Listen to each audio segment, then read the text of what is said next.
Focus TV international breaking নিউজে আপনাদেরকে স্বাগতম। আসুন জেনে নিই আজকের প্রধান সংবাদ শিরোনামগুলো। যুক্তরাষ্ট্রে গণমাধ্যমের ওপর আস্থা ইতিহাসের সর্বনিম্ন পর্যায়ে, গ্যালাপ জরিপ।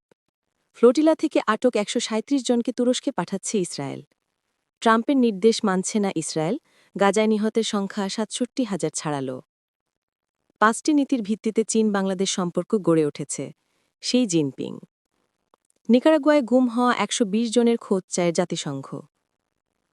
আমরা স্রষ্টায় বিশ্বাস করি, ট্রাম্পের ছবি সম্বলিত মুদ্রার নকশা প্রকাশ। অভিযান চালিয়ে ভারতীয় প্রক্সি সংগঠনে ১৪ জনকে হত্যার দাবি পাকিস্তানের। পাকিস্তানের ইতিহাস ও ভূগোল বদলে দেওয়ার হুঁশিয়ারি রাজনাথের, আবার শিরোনামে সার ক্রিক।